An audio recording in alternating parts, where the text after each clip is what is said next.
Okay, so a medieval siege looks like a contest between a wall and whatever the army outside can drag up against it. Towers, ladders, miners, stone throwers, thousands of soldiers, and one obvious question: how long before the attackers break through? But that is not the question keeping the king awake. The people behind the wall may have permanent roofs, stored grain, workshops, wells or cisterns, and defenses built long before the army arrived. The people outside have canvas, mud, animals, carts, sick men, contracts, and a food supply that has to keep moving every single day. The wall does not need to destroy the attacking army. It only needs to keep standing while the attackers' money, health, transport, or political support starts to fail. That is why a medieval siege could look like the attackers had trapped a town, when economically they had also trapped themselves. Leaving means abandoning everything already spent. Staying means another day of wages, food, fodder, repairs, and risk. Attacking immediately may shorten the wait, but it can also kill the soldiers needed for the rest of the campaign and wreck the place the army came to capture. So the besieger waits, and once he starts waiting, the entire war changes. The Siege of Calais, beginning in September of 1346, is one of the clearest examples. Edward III of England had just won a major victory in France, but a victory in the field did not give him a safe way to return, land another army, or move supplies through enemy territory. Calais sat directly across the Channel from England. If Edward could take it and hold it, the town could become a protected port for future soldiers, horses, weapons, food, and money. Calais was not just a collection of houses behind a wall, it was a doorway into France. That made it worth taking. It also gave the defenders a reason to make the English pay for every day. Fortifications mattered because they changed the price of time. A wall did not have to remain unbroken forever, it only had to make every alternative expensive. A direct assault meant ditches, narrow approaches, height, prepared defenders, and the risk of losing large numbers of men in a few hours. Mining beneath a wall meant tools, timber, specialists, protection, and the chance that defenders would detect the work and counter it. A siege engine meant wood, iron, rope, transport, assembly, crews, and constant repair. The machine in front of the wall was only the visible end of another system behind it, and if the wall still stood tomorrow, that system had to operate again tomorrow. This is the first important distinction. A fortification did not simply block movement, it extended obligations. Another week outside Calais meant another week in which captains expected payment, soldiers expected food, horses required fodder, ships required crews, and the crown had to keep turning future revenue into usable resources now. The army itself had to be assembled through administration. By Edward's reign, English expeditionary forces depended heavily on paid service, contracts with captains, musters, clerks, and local recruitment. A captain might agree under an indenture to bring a specified body of men. Those men had to be found, recorded, inspected, organized, and paid. That sounds like paperwork, because it was paperwork. But the paperwork was not sitting behind the war, it was holding the war together. A soldier whose name appeared on a roll was not just another body near the wall. He was part of a promise. A captain had agreed to provide him. An official had to verify him. Funds had to reach the captain had to keep the retinue in service, stretch the siege from weeks into months, and every one of those promises stretches with it. Calais therefore began consuming English resources before it produced anything for England. The money did not come from one treasure chest beside Edward's tent. It reached backward into customs houses, ports, merchants, landholders, towns, farms, and political negotiation. Edward's government relied on taxation, customs revenue, loans, and credit. Wool customs were especially important to the English fiscal system. Large taxes required consent. Merchants could advance money before royal income had fully arrived. That timing problem is easy to miss. The crown could possess land, rights, expected taxes, and valuable future income while still struggling to produce cash at the exact moment the army required it. Soldiers did not eat a tax expected next season. Sailors did not work for a customs payment that might arrive later. The siege spent in the present, and outside Calais, the present kept arriving every morning. At first, this was still an army camp. Then, the camp started becoming something else. The English settlement outside the town was known as Villeneuve-la-Hardy. It developed shelters, quarters for important figures, stables, market activity, workshops, trenches, and defensive works. The exact population is uncertain, and the size of the force changed during the siege. But the point is not the number. The point is what had to exist because those people stayed. Food had to be brought in and stored. Animals had to be fed. broken iron had to be worked, timber had to be cut and shaped, waste had to go somewhere, goods had to be bought, distributed, guarded, and counted. Men needed places to sleep, cook, recover, and wait. Edward had built a second settlement outside the first one. Now look at the two places side by side. Inside Calais, the defenders had permanent buildings, established streets, defensive walls, and finite stores. Outside, the English had access to a much larger kingdom, but almost everything they needed had to travel. The defenders lived from a stockpile. The attackers lived from a flow. One side failed when the stock ran out. The other failed when the flow stopped. That is why simply bringing more soldiers was not an automatic advantage. More men could watch more ground, protect the camp, discourage escape, and prepare for a relief army. They also consumed more food, required more wages, created more waste, needed more shelter, and increased the strain on every route leading back to England. During the winter, Edward reduced the size of the force at Calais. Militarily, that made the army smaller. Economically, it made the siege easier to feed. This is one of the strangest decisions in the entire operation. The king had come to force a major town into surrender, and one way to keep that pressure alive was to send some of his own strength away. Fewer men meant fewer mouths during the hardest months. It also meant less protection if the French moved to relieve the town. Edward was balancing two dangers that moved in opposite directions. An army could become too large to supply and too small to survive. The correct number was not the largest number he could assemble. It was the number his system could support at that moment. Inside Calais, Jean de Vienne, the commander of the garrison, faced the reverse calculation. Every soldier strengthened the defense but consumed the same enclosed food supply. Civilians maintained the town, repaired damage, carried goods, and lived under the same pressure. Ration too generously and the stores disappear faster. Ration too harshly and health, order work, and morale begin to collapse. Neither commander knew exactly how long the other side could continue.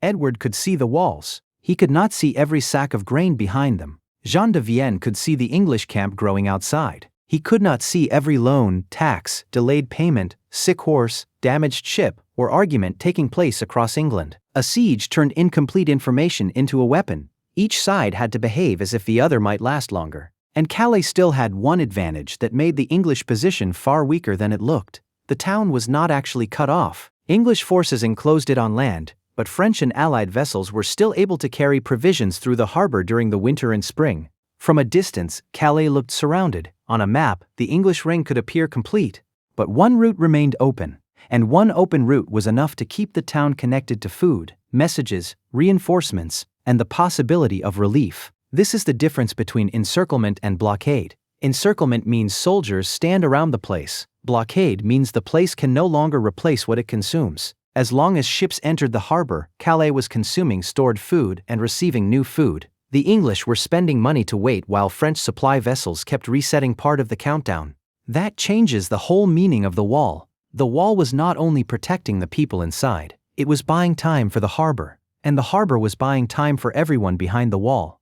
Now the English had a problem larger than Calais itself. They needed to keep one settlement alive outside the walls while reaching across the channel to close the supply line feeding the settlement inside. The army in the mud was only the most visible piece. Behind it stood ports, ship owners, sailors, merchants, officials, farmers, carts, storehouses, and crews moving back and forth across the water. The surviving records show how large this became. Research reconstructing the maritime operation identifies cumulative service by 853 ships and 23,907 masters, constables, and mariners between July of 1346 and September of 1347. That does not mean 853 ships were sitting outside Calais at once. Ships arrived, departed, transported men, carried supplies, supported the blockade, and served different parts of the operation at different times. But the cumulative total reveals something the siege camp cannot. Calais was drawing labor from an entire coastline. A ship leaving an English port might carry food, equipment, horses, men, or replacement supplies. The crew had to be assembled and provisioned. The vessel had to survive weather and enemy interference. Its cargo had to be unloaded and moved again. Then another ship had to do it later, because the first delivery had already been eaten, burned, broken, or distributed. Edward did not need one successful crossing. He needed repeated crossings for an unknown number of months. The siege looked stationary. The system keeping it alive never stopped moving. This is where the English use of purveyance becomes visible. The crown could compel the sale of food and other supplies to royal officers. That gave Edward's government a way to direct grain, animals, carts, and goods toward military use. It also pushed the burden backward onto communities that might face delayed payment, abuse, or corrupt administration. Follow one sack of grain. It begins on land far from Calais. It is harvested, stored, measured, acquired by royal officers, carried to a port, recorded, loaded onto a vessel, moved across the channel, unloaded into another chain of hands, protected from rain and theft, and distributed in the camp.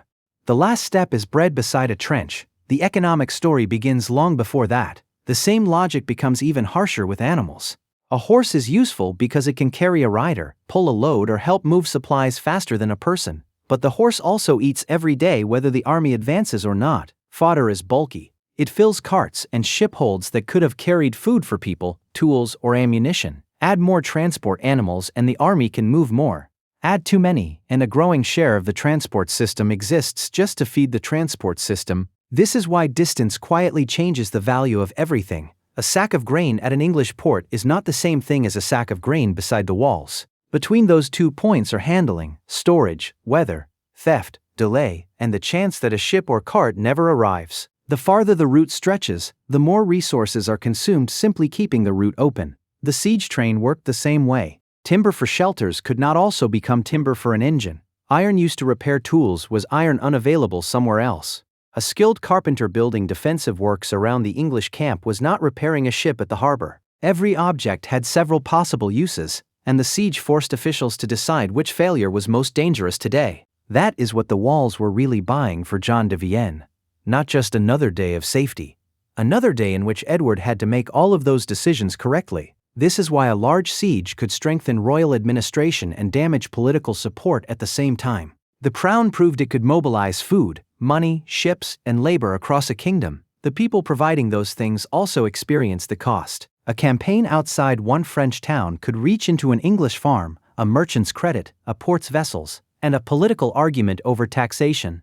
The walls kept standing, so the system kept reaching. By the spring of 1347, the siege had already lasted for months. The English camp had survived winter. Calais had survived because supplies still came through the harbor. The question was no longer whether Edward could surround the town. He had already done that. The question was whether he could make the surrounding mean anything. In late April, English works at the harbor entrance helped make the maritime blockade far more effective. Later attempts to force provisions through failed. Nothing dramatic had to happen to the walls. They did not need to collapse. The harbor simply stopped functioning as a reliable connection to the outside world. Before that change, Jean de Vienne could distribute food knowing that another vessel might arrive. After it, every meal reduced a supply that could not be replaced. The same storehouse, the same wall, and the same garrison now existed inside a completely different economic reality. That is the central turn in the siege. The English had kept their temporary settlement connected while disconnecting the permanent settlement inside the walls. By late June, Jean de Vienne reported that food was exhausted. Inside Calais, time also changed the value of information. A report that relief was coming could justify stricter rationing because the hardship appeared temporary. A failed supply attempt did the opposite. It did not only remove one cargo, it made every remaining ration feel more final. This gave the harbor a psychological value on top of its physical value. As long as a vessel might appear, the defenders could believe the system outside the walls was still working for them. Once repeated attempts failed, Jean de Vienne was no longer managing food alone. He was managing the shrinking credibility of rescue. That matters because a town does not surrender at the exact mathematical moment the final piece of bread disappears. Commanders have to decide before complete physical collapse whether continued resistance can still achieve anything. They weigh stores, health, damage, relief prospects, and the terms likely to be available now compared with the terms available later. The English were trying to make the answer worse with every passing day. That statement carries months of hidden activity inside it. English taxes and credit, captains and wages, ships and sailors, food taken to ports, winter troop reductions, harbor works, failed supply attempts, French efforts to keep the route open, civilian and military rationing inside Calais. All of it ends in one commander looking at stores that can no longer be replenished. But even then, Edward had not won.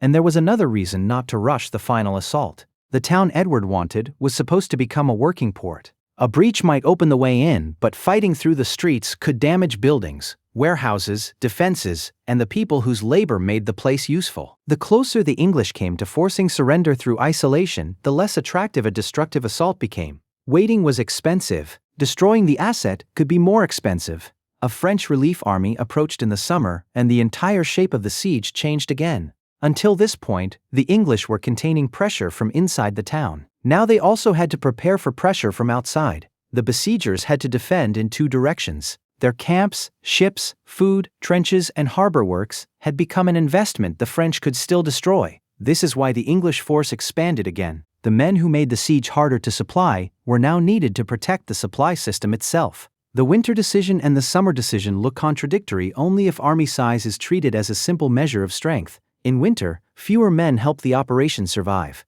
When relief approached, more men helped prevent the whole operation from being broken. The strongest army was not one fixed number. It was a force able to change before the pressure changed at first. The French relief effort did not reopen Calais. Negotiation followed, and the town surrendered in August of 1347. It is easy to say Calais fell because it ran out of food. That is true, but it leaves out the mechanism that makes the answer useful. The town ran out because the harbor route had been closed. The harbor route closed because England sustained ships, crews, works, soldiers, and administration long enough to make the blockade effective. That system endured because money, food, transport, and political authority continued reaching the siege from far beyond the walls. One empty storehouse inside Calais was the final result of an operation spread across two kingdoms, and the people inside did not experience that result as an elegant logistical conclusion. Commanders could discuss stores, unnecessary mouths, relief, and surrender terms. Civilians experienced hunger, fear, displacement, coercion, and the loss of homes or property. The exact details of removals and negotiations vary across the surviving accounts, and later memory turned parts of the surrender into legend. The human reality is less complicated. When access closed, individual people paid the price. The English camp also carried its own human risk. A supply line could remain open while the population at the end of it became sick. Long siege camps concentrated people, animals, waste, bad water, wet ground, and exhausted bodies in one place. The result could damage an army even when the siege technically succeeded. Harfleur in 1415 gives the warning in its simplest form. Henry V captured the town, but disease materially weakened his army, and many sick men were sent home. Historians debate the exact number lost because the records are incomplete. The important point does not depend on the largest estimate. The town fell. The army that took it was less capable afterward. That is what a siege could do to the winner. The objective changes hands. The gates open and the campaign loses part of the force it was supposed to use next. So capture alone is not the final economic test. Calais passed that test better than many objectives could. Its position made it a military bridgehead, a commercial frontier, and a protected point of entry for later English operations. It remained under English control until 1558. That long possession explains why Edward was willing to accept an 11-month siege. The port offered future value beyond the immediate surrender. But the moment Calais opened its gates, the expense did not end, it changed direction. During the siege, England paid to isolate the town. After the siege, England had to prevent anyone else from isolating it. The crown now needed a garrison, officers, repairs, fortifications, food, administration, and continuing maritime access. The strategic doorway into France also became a vulnerable English position on the far side of the Channel. Calais was an asset, it was also a permanent bill. That is what separates a siege that creates durable power from one that only creates a dramatic victory. The target has to matter after the banners change.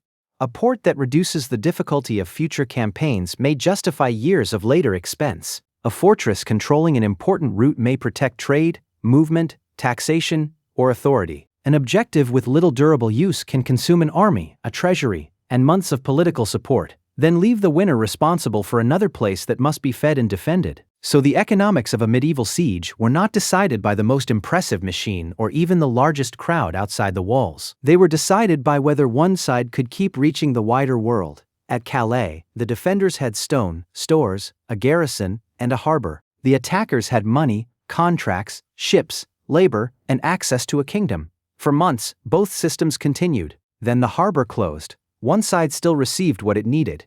The other began living only from what remained. That is what the wall had been doing from the first day. It was not promising that nobody would ever enter. It was making the people outside pay, until one of the two worlds beyond it could no longer keep the siege alive.